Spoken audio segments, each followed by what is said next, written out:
ನಿಮ್ಗೊಂದು ಫ್ಯಾಕ್ಟ್ ಗೊತ್ತಾ? ಜಗತ್ತಲ್ಲಿ ಒಂದು ಸೈಲೆಂಟ್ ಆಗಿ ವಾರ್ ನಡೀತಾ ಇದೆ. ಏನದು ವಾರ್ ಅಂತಂದ್ರೆ ಮನಿ ವರ್ಸಸ್ ಗೋಲ್ಡ್. ಓಕೆ, 2022ರಿಂದ ಇಲ್ಲಿವರೆಗೆ ಚೈನಾ ತನ್ನ ರಿಸರ್ವ್ಸ್ಗೆ 2300 ಟನ್ಗಿಂತ ಜಾಸ್ತಿ ಗೋಲ್ಡ್ ನ ಆಡ್ ಮಾಡ್ಕೋತಾ ಬಂದಿದೆ. ಪ್ರತಿ ತಿಂಗಳು every month 50 to 60 tons of gold add ಮಾಡ್ತಾ ಇದೆ, ಖರೀದಿ ಮಾಡ್ತಾ ಇದೆ. ಎಲ್ಲಿಂದ? ಓನ್ ಆಗಿ ಮೈನ್ ಮಾಡ್ಕೋತಾ ಇದಾರೆ. ಓಕೆ, ಅಪಾರ್ಟ್ ಫ್ರಮ್ ದಿಸ್ ರಷ್ಯಾದಿಂದ ಖರೀದಿ ಮಾಡ್ತಾ ಇದ್ದಾರೆ, ಆಫ್ರಿಕಾದಿಂದ ಬೈ ಮಾಡ್ತಾ ಇದ್ದಾರೆ, ಮಿಡಲ್ ಈಸ್ಟ್ ಕಂಟ್ರೀಸ್ ಇಂದ ಇಂಪೋರ್ಟ್ಸ್ ಮಾಡ್ಕೋತಾ ಇದ್ದಾರೆ. ಸೊ ಚೈನಾದ ಟೋಟಲ್ ಫಾರಿನ್ ರಿಸರ್ವ್ಸ್ ಅಂತ ಕನ್ಸಿಡರ್ ಮಾಡಿದ್ರೆ $3.2 ಟ್ರಿಲಿಯನ್. ಅದನ್ನೇ ಸಿಂಪಲ್ ಆಗಿ ಹೇಳಬೇಕು ಅಂದ್ರೆ ಚೈನಾ ಒಂದು ಪಿಗಿ ಬ್ಯಾಂಕ್ ಅಂತ ಕನ್ಸಿಡರ್ ಮಾಡಿದ್ರೆ ಇದರಲ್ಲಿ ಡಾಲರ್ಸ್ ಇದೆ, ಯೂರೋಸ್ ಇದೆ, ಬಾಂಡ್ಸ್ ಇದೆ, ಗೋಲ್ಡ್ ಎಲ್ಲ ಮಿಕ್ಸ್ ಆಗಿದೆ. ಇದನ್ನೇ China future import, trades, economy ಸೇಫ್ಟಿಗಾಗಿ ಯೂಸ್ ಮಾಡುತ್ತೆ. ಓಕೆ, ಈಗ ರೋಲ್ ಆಫ್ US ಡಾಲರ್ಸ್ ಅಂದಾಗ US ಬಗ್ಗೆ ಮಾತಾಡಲೇಬೇಕು. ಅಮೆರಿಕ ಯಾವಾಗಲೂ ಡಾಲರ್ ನ ಡಾಮಿನೆನ್ಸ್ ಆಗಿ ಸ್ಮಾರ್ಟ್ ಆಗಿ ಯೂಸ್ ಮಾಡ್ತಾ ಬಂದಿದೆ. ಗ್ಲೋಬಲ್ ಟ್ರೇಡ್ ನ 80% US ಡಾಲರ್ಸ್ ಅಲ್ಲಿ ನಡೆಯುತ್ತೆ. 60% ರಿಸರ್ವ್ಸ್ ಕೂಡ ಡಾಲರ್ ಅಲ್ಲೇ ಇರೋದು. ರಷ್ಯಾ ಉಕ್ರೇನ್ ವಾರ್ ನಡೀತು ಅಲ್ವಾ, ಎಲ್ಲರಿಗೂ ಗೊತ್ತಿದೆ. 2022ರಲ್ಲಿ US ರಷ್ಯಾ ಮೇಲೆ ಸ್ಯಾಂಕ್ಷನ್ ಹಾಕ್ತು. ಏನಾಯ್ತು? ರಷ್ಯನ್ ಬ್ಯಾಂಕ್ಸ್ ಇರ್ಬೋದು, ಡಾಲರ್ಸ್ ಇರ್ಬೋದು, ಪೇಮೆಂಟ್ಸ್ ಇರ್ಬೋದು, ಸ್ವಿಫ್ಟ್ ಟ್ರಾನ್ಸ್ಫರ್ಸ್ ಅಂತ ಕರಿತೀವಿ, ಎಲ್ಲ ಕೂಡ ಬ್ಲಾಕ್ ಆಯ್ತು. ರಷ್ಯಾ ಪ್ರಾಕ್ಟಿಕಲಿ ಐಸೋಲೇಟ್ ಆಯ್ತು.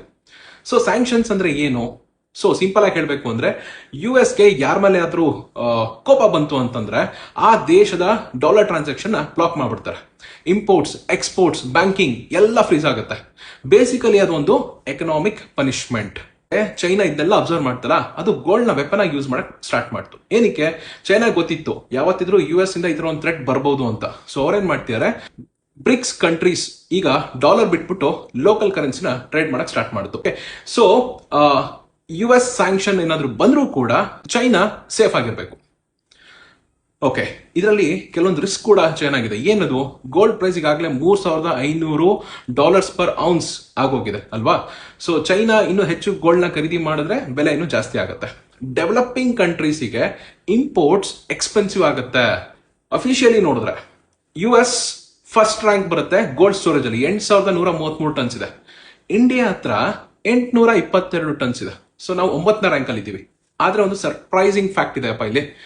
If we include all Indian families gold ಅಥವಾ ನಮ್ಮ ಟೆಂಪಲ್ ಅಲ್ಲಿ ಇರುವಂತಹ ಗೋಲ್ಡ್, ಇದನ್ನೆಲ್ಲ ಇನ್ಕ್ಲೂಡ್ ಮಾಡಿದ್ರೆ 25,000 ಟನ್ಗಿಂತ ಜಾಸ್ತಿ. ಸೊ ನಮ್ಮ RBI ಹತ್ರ 800 ಟನ್ ಇದೆ, ನಮ್ಮ ಫ್ಯಾಮಿಲೀಸ್ ಅಂಡ್ ಟೆಂಪಲ್ಸ್ ಅಲ್ಲಿ 25,000 ಟನ್ ಇದೆ.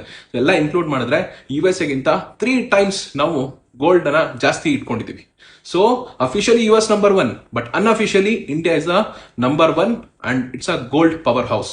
ಸೊ ಈ ಫ್ಯಾಕ್ಟ್ ಇಷ್ಟ ಆಯ್ತು ಅಂತ ಅನ್ಕೋತೀನಿ. ಈ ತರ ಮೈಂಡ್ ಬ್ಲೋಯಿಂಗ್ ಫ್ಯಾಕ್ಟ್ಸ್ ನ ನೀವು ಸೇವ್ ಮಾಡಿ ಇಟ್ಕೊಳ್ಳಿ, ಫ್ರೆಂಡ್ಸ್ಗೆ ಶೇರ್ ಮಾಡಿ, because knowledge is also precious gold.